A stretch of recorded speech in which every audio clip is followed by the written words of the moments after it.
नमस्कार दोस्तों, मैं आपका लीगल मित्र रविंद्र दीक्षित अपने YouTube channel advocate talks by Ravindra Dikshit पर फिर एक बार हाजिर हूँ एक नई इन्फॉर्मेशन के साथ। दोस्तों, हमारी लोग अपने रोज के ट्रांजैक्शन के लिए कई बार चेकों के माध्यम से भी फाइनेंशियल ट्रांजैक्शन करते हैं, लेन देन का कारोबार करते हैं। बैंकों के द्वारा भी लोन की जो रिकवरी होती है वो चेकों के माध्यम से की जाती है। कंपनीज भी फाइनेंशियल ट्रांजैक्शन चेक के माध्यम से करती है। तो ऐसे सभी लोगों के लिए आए दिन एक समस्या खड़ी होती है उनके बिजनेस में। वो सबसे इम्पोर्टेंट जो उनकी समस्या है वो है डिसऑनर ऑफ चेक, जिसे हम हिंदी भाषा में कहें तो चेक का अनादरण हो जाना या चेक का बैंक से बिना भुगतान के वापस आ जाना। ऐसे में आपके खाते से तो रकम कटती है और उसे अपना पेमेंट भी प्राप्त नहीं होता। तो ऐसी दुविधा में व्यापारियों के आगे सबसे बड़ी समस्या रहती है कि वो इस समय अपना पेमेंट कैसे प्राप्त करें। चेक बाउंस हो गया है, चेक बाउंस हो जाने के बाद में अब उनको पेमेंट भी नहीं मिला है, उनके खाते से रकम भी कट गई है। तो ऐसे में व्यापारी भाइयों के पास लीगल रेमेडी क्या है? ऐसे सभी व्यापारी, कारोबारी या फर्म संचालित करने वाले लोग जिनका चेक बाउंस हो गया है वो कंपिटेंट कोर्ट में एक complaint section 138 negotiable instrumental act 1881 के तहत फाइल कर सकते हैं। इसकी कुछ लिमिटेशंस है, क्योंकि 3 महीने की लिमिटेशन है बैंकिंग लॉ के अनुसार चेक के वैलिड होने की। चेक पे किसी भी प्रकार की ओवरराइटिंग नहीं होना चाहिए, काटापीटी नहीं होना चाहिए, क्योंकि चेक जिस पे ओवर राइटिंग है या काटापीटी है वो बैंक ऐसे चेक को एक्सेप्ट नहीं करता है और आपको पेमेंट नहीं मिल पाएगा। तो चेक को ध्यान से देख लें जब भी आप चेक के माध्यम से पेमेंट प्राप्त करते हैं कि उस पर किसी भी प्रकार की कोई ओवर राइटिंग ना हो। चेक जब बैंक में लगा दिया जाता है और बैंक से किसी भी रीजन से कुछ नेगोशिएबल इंस्ट्रूमेंटल एक्ट के तहत कुछ कारण बताए गए जिससे कि बैंक आपका चेक को बिना पेमेंट के वापस कर देता है, और इस परिस्थिति को बोलते हैं कि आपका चेक बाउंस हो गया है। तो चेक बाउंस होने के जो कारण है वो इनसफिशिएंट फंड हो सकता है कि जिसने आपको चेक इशू किया उसके खाते में पर्याप्त बैलेंस नहीं है और उसने आपको चेक इशू कर दिया।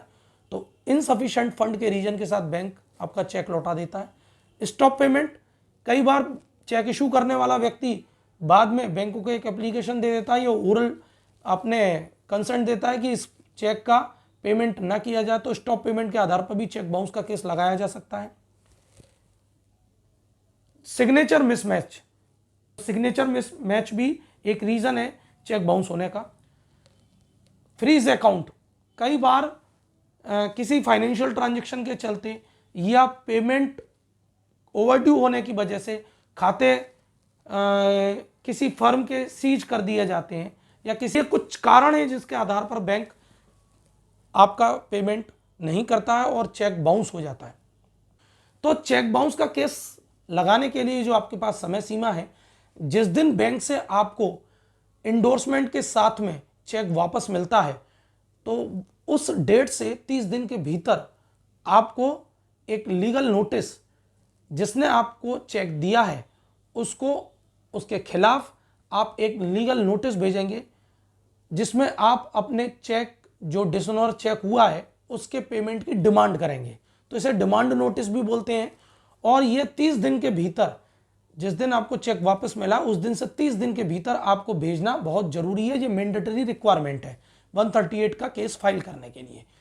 चेक नोटिस जो है आपको सही पते पर, उस व्यक्ति के निवास पर या उसकी जो फर्म है या फर्म का जो एड्रेस है या उसका जो बिजनेस करने का जो ऑफिस है उसके ऑफिस एड्रेस पर, दोनों जगह भी आप भेज सकते हैं। नोटिस भेजने का जो तरीका होगा वह रजिस्टर्ड लीगल पोस्ट के माध्यम से भेज सकते हैं या स्पीड पोस्ट के माध्यम से भेज सकते हैं, ईमेल के माध्यम से भी भेज सकते हैं। यह नोटिस में डिमांड की जरूरत जरूर होना चाहिए, आपके द्वारा डिमांड की जानी चाहिए। 15 दिन का उसको टाइम लिमिट दिया जाना चाहिए और उसमें आपको बताया जाना चाहिए कि आपका ये ट्रांजैक्शन किस वजह से हुआ है, किस वजह से आपने ये चेक प्राप्त किया था, किस फाइनेंशियल ट्रांजैक्शन के चलते आपको वो भुगतान प्राप्त करना था, इन सभी बातों का उस लीगल नोटिस में मेंशन होना बहुत जरूरी है। जिस दिन उस व्यक्ति को जिसने चेक जारी किया है नोटिस प्राप्त हो जाता है, 15 दिन का आपको द्वारा समय दिया गया है।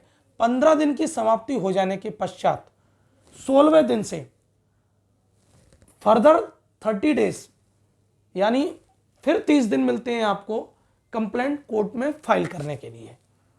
तो 15 दिन की समाप्ति हो जाने के पश्चात 16वें दिन से आगामी 30 दिन के भीतर आप सक्षम न्यायालय में 138 निगोशिएबल इंस्ट्रूमेंटल एक्ट के तहत एक कंप्लेंट उस व्यक्ति के खिलाफ फाइल करते हैं जिसने आपको वो चेक जारी किया है। यदि किसी कंपनी ने आपको वो चेक जारी किया है तो आप ये ध्यान रखिए कि कंपनी को भी आपको पार्टी बनाना पड़ेगा, उसके डायरेक्टर को आपको पार्टी बनाना पड़ेगा, उसके पार्टनरशिप फर्म है तो पार्टनर्स को पार्टी बनाना पड़ेगा, डे टू डे बिजनेस के लिए जो रिस्पॉन्सिबल है उस व्यक्ति को पार्टी बनाना पड़ेगा, और कंपनी को भी आप पार्टी बनाएंगे क्योंकि उसने कंपनी के बतौर डायरेक्टर या पार्टनर की हैसियत से वो चेक जारी किया है। यदि किसी व्यक्ति ने इंडिविजुअल कैपेसिटी में वो चेक जारी किया है तो आप उस व्यक्ति को केवल इंडिविजुअल तरीके से पार्टी बनाएंगे। तो पार्टी कैसे बनाना ये मैंने आपको बताया। 30 दिन के भीतर कंप्लेंट फाइल करनी है। इसके संबंध में कोर्ट फीस अदा की जाती है। केस फाइल करते समय आपको कुछ महत्वपूर्ण बातों का उसमें उल्लेख करना पड़ेगा। सबसे पहली बात कि यह चेक आपको किसी लीगल ट्रांजैक्शन के तहत आपके पेमेंट, आपका एक लीगल राइट था वो पेमेंट प्राप्त करने का, उसी के एवज में ये चेक जारी हुआ है। तो वो जो ट्रांजैक्शन है उसका पूरा विवरण आपको अपनी कंप्लेंट में देना पड़ेगा।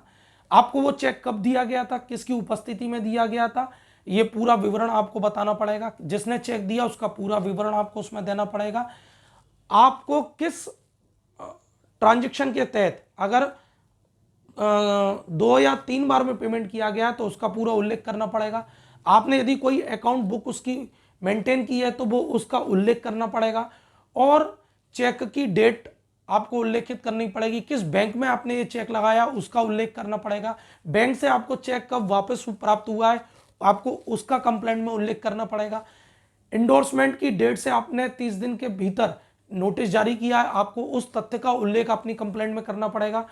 15 दिन के भीतर उसने आपको पेमेंट वापस नहीं किया है, आपने लीगल नोटिस दिया, उसको लीगल नोटिस प्राप्त हो चुका है और किस तारीख को उसको नोटिस प्राप्त हुआ है तो उस दिन से आपके 30 दिन के भीतर आपने कंप्लेंट फाइल किया। इन सभी इंपॉर्टेंट बातों को आपको अपनी कंप्लेंट में मेंशन करना पड़ेगा। ये सभी दस्तावेज आपको अपनी कंप्लेंट के साथ में न्यायालय के समक्ष प्रस्तुत करने पड़ेंगे। ओरिजिनल चेक, इंडोर्समेंट जो आपको बैंक से प्राप्त हुआ है वो, यदि कोई एग्रीमेंट हुआ है फाइनेंशियल ट्रांजैक्शन के लिए तो वो एग्रीमेंट की कॉपी, समय समय पर कोई अकाउंट आपने जो मेंटेन किया है वो अकाउंट की कॉपी, यदि कोई विटनेस है जिसके सामने आपने ये चेक प्राप्त किया है तो उस विटनेस की जानकारी, आपके स्वयं की विटनेस होने की जानकारी, ये सभी बातें कंप्लेंट में आएंगी और आप कंप्लेंट फाइल करेंगे और न्यायालय उस पर संज्ञान लेने के बाद, न्यायालय दोनों पक्षों को सुनने के बाद ये फैसला दे सकता है। इसमें 138 एक क्रिमिनल प्रोसीडिंग्स है, सीआरपीसी के तहत इसकी पूरी प्रोसीडिंग चलती है और इसमें 138 के तहत यदि न्यायालय दोषी पाता है तो अपराधी को या किसी फर्म को या कंपनी के डायरेक्टर को या पार्टनर को, इंडिविजुअल किसी व्यक्ति को 2 वर्ष तक का कारावास की सजा या जो चेक का जो अमाउंट है उसके दुगने अमाउंट तक के जुर्माने की सजा देने का आदेश दे सकता है, या दोनों प्रकार की सजाएं, कारावास भी और जुर्माना भी, ये देने का न्यायालय अधिकार रखता है। न्यायालय इस प्रकार का निर्णय सुना सकता है। तो दोस्तों, आज का वीडियो आपको कैसा लगा आप जरूर कमेंट बॉक्स में अपने कमेंट के माध्यम से मुझे बताएं। इस वीडियो को ज़्यादा से ज़्यादा शेयर करें ताकि व्यापारी भाइयों को इस वीडियो के माध्यम से लाभ प्राप्त हो सके।